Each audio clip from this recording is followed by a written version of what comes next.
Whether you call him Hydrodive or Jetpack, this Bumblebee toy is the final animated mold produced. And now the question is it a whimper or a bang to go out on? Well, that's what I'm here to tell you now, isn't it? First off, you can definitely see it is a very vibrant gold paint job on this vehicle mode. That is the trait of Takara's animated line. Pretty much the entire thing is painted in this very bright metallic gold. And it looks really nice, though it does tend to make me think more Goldbug than Bumblebee. If it was a little bit more yellow than bronze, I might go for it a little bit better. It still looks great, don't get me wrong. It's just not the iconic Bumblebee obnoxious yellow color like this American Deluxe one. Though it does have a big advantage, where this US Deluxe obviously has two different shades of yellow between painted and molded pieces.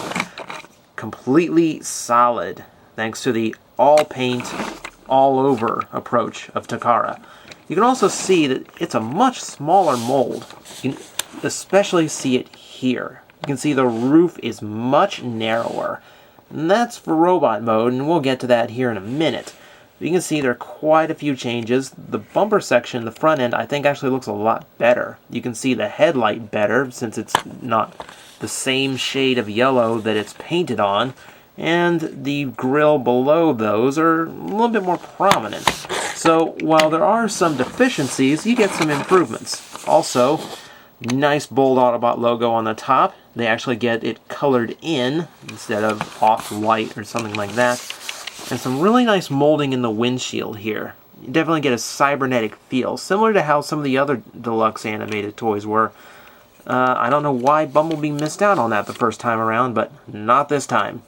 The only flaw I'd really point out is the rear window really doesn't come together very well because of the way the toy goes into robot mode. So it's a little bit of a distraction, but a minor one at best. Now, this is just pretty much a bonus, really. Let's show you what this toy is really all about.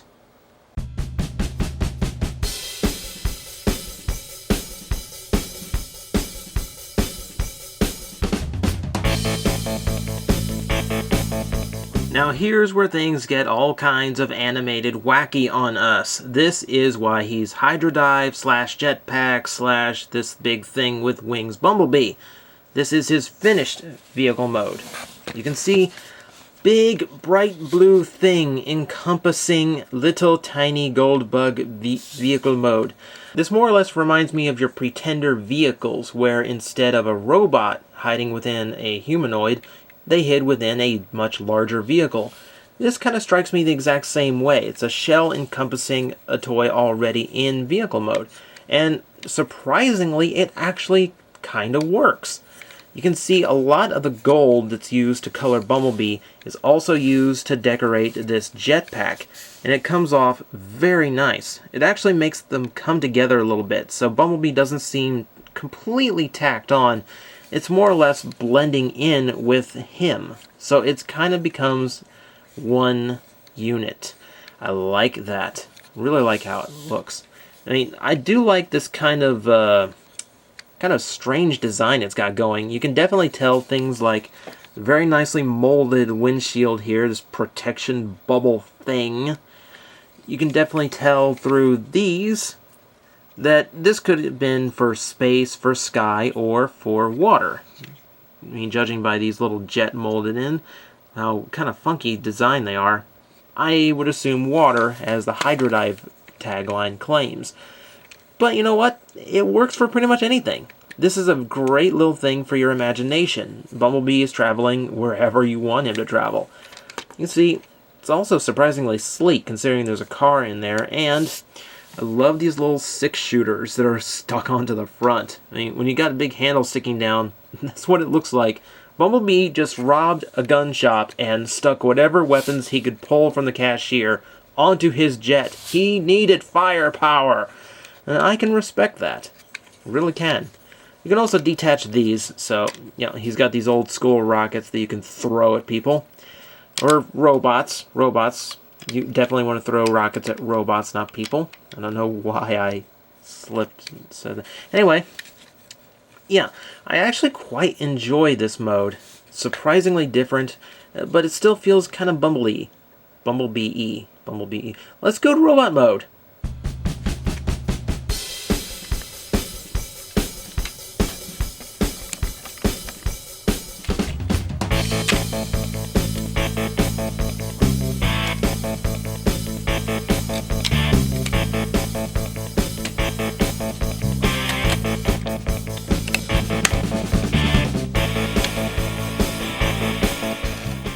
Aha, you see? I didn't talk during the transformation montage. Am I ripping off Vangelis now? That's what I thought. Now let's take a look at this in robot mode, and I did it this way because I wanted you to see that you can fully transform this toy without removing the jetpack. I think that is a brilliant piece of engineering on Takara's part. Bravo! Very well done. As for the toy itself, you can more or less see it's Bumblebee wearing the big blue backpack, which now folds over his front. Unfortunately, because of this, you lose the posability of his arms. They really can't do a whole lot wedged in between the two pieces like this. Pretty much all they can do is hover over the guns in front, which do rotate up. However, his hands can't grasp onto the handles. It's a little bit disappointing, but at the same time, I get the feeling it'd be very easily broken. At least his thumbs or his hands would be, if you could wedge them in there like that, because everything in this has kind of got to be like spot on. Now, he's got no trouble balancing. Thanks to these really big freaking feet, he can actually pose a bit, and his waist and knees and hips are not hindered in the least by this huge heavy weight. In fact, the thrusters on the bottom actually help support him somewhat, since in most poses they will hit the ground. That doesn't intrude on anything. It does give him an added layer of balance, though, which is kind of nice for one of these things to actually do. Now, you can see you've got the same two torpedoes, though they can't do much here. Let's say you want to fire them off straight in the sky. I don't know. But you can also see that little protective bubble now protects Bumblebee's head. This is really what makes me feel more like this was meant for underwater. You think underwater or outer space when you think Bubblehead. Of course, it doesn't completely envelop him, so maybe that's why Takara went jetpack. I don't know, but it does succeed, and it's nice that this is what becomes his chest, because that's so Bumblebee in design. It's very nice. Really helps the whole armored up Bumblebee look. The one major thing I wanted to point out, I mentioned the vehicle mode gave me a Pretender vibe. This is more along the lines of an Action Master. For anyone that's seen, Action Master Thundercracker, for instance. He comes with this really big exosuit looking thing. That's the vibe I get from this Bumblebee. You can see all the way around, it's this big heavy shell stuck onto him, beefing him up, giving him more play options. That's kind of nice to have, and it's a nice little homage to a very small sect of Transformers. So how about we peel this thing off and actually see what the robot mode is like, the proper robot mode. Excuse me while I strip my bee. Now, I would have demonstrated transformation for that, but really there's not a whole lot to it. It's what you'd expect. I took the shell off of his back. In robot mode, it's pretty much what you'd expect from an animated toy. Very accurate to its cartoon counterpart, very intuitive in design, and very much Bumblebee. I mean, what else is there to say?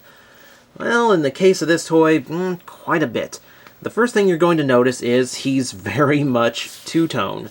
You've got these parts, which actually have a slight brown tint to them. I'm not sure how well that comes off in the video, but regardless of which, you can definitely tell it is a stark contrast to the gold. This is really the major flaw of the toy, unfortunately. You do have these two shades of yellow competing with each other, and neither one of them is Bumblebee's shade of yellow. This comes off more like the movie Dark Yellow. This comes off more like Goldbug, as said. Still, it doesn't bug me too much, though it does look like he's wearing waders for some reason. That aside, he's still fairly nice. You've got one thing that I will point out. The shoulder articulation is a little strange on this one. You've got a hinge joint to raise the elbow up.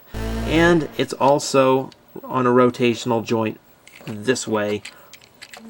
So you've got a lot of movement, but it's hard to really combine those two movements. There's a lot of poses, like if I want his arm in this direction, I can't do it. So even though it doesn't feel like it should be restricted, it is, which is kind of unfortunate about this toy. It's got everything else I could want, though. I mean, it's got a bicep swivel, which I don't even think the deluxe Bumblebee has. Decent elbow joint, you know, beyond 90 degrees on the knee. You got the hips. Again, I don't think the deluxe Bumblebee has that, at least not directly above the knee where I like it. And you've got, of course, the hip joints, which have a nice range of motion, as well as rotational joint there. The head, very expressive. You can have this guy swimming around if you wanted to, and plenty of movement all direction. So the articulation, other than the shoulders, is really nice. I mean, in some points, better than the deluxe. Which, by the way, you can see here, he's still quite a bit smaller. Let's remember, the original purpose of the mold was to give us a smaller Bumblebee that was more in scale to his Autobot comrades. I think they succeeded very well in that point. They managed to shrink the size without sacrificing too much. There are few iffy things, though, like the shoulders. I will point out that his chest, that is actually the rear of the vehicle mode's hood, so they don't cheat nearly as much. On the other hand, he is quite, busty. Yeah, let's just say he'd make an excellent glyph repaint at some point. You can also see there is some very nice molded detail in there, even if it is hard to see in any normal way you'd play with it.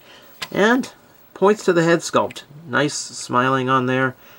Very much invocative of Animated's way of putting a lot of character into their molds. Now, for options, well, he doesn't have his stingers, but he still has these. You can see on his arms there's little indents where these things can plug in. Now, the first thing, you can plug these in so he can fire missiles at people. Robots. Fire missiles at robots. Sorry. That's kind of cool, and you get a little bit of a thruster effect from those. Or, since he doesn't have his stingers, you can plug him in backwards, and, well, that's a passable stinger. I'll take that.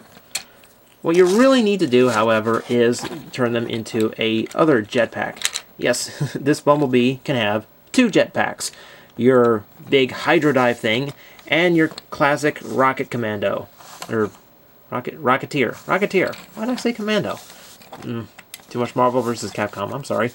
Either way, it actually forms better than it does on the Deluxe, since it's, you know, it looks like a really solid rocket pack this way, instead of hanging off of the doors on his backpack. So it's a strange improvement to have. Now overall, not too bad.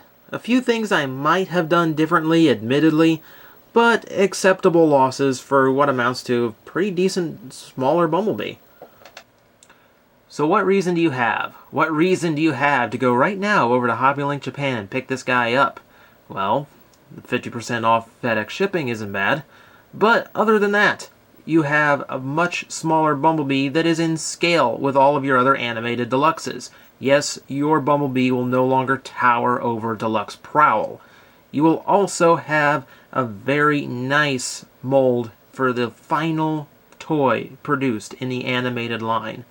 And you will have a Bumblebee with a lot more play options.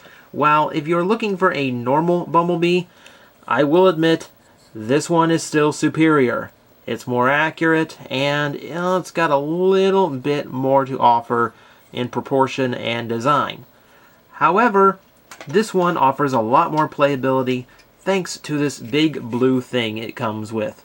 Be it a jetpack, be it a submarine, it is a very nice little addition that turns what is otherwise an in-scale Bumblebee into a fairly unique toy with a lot of play options.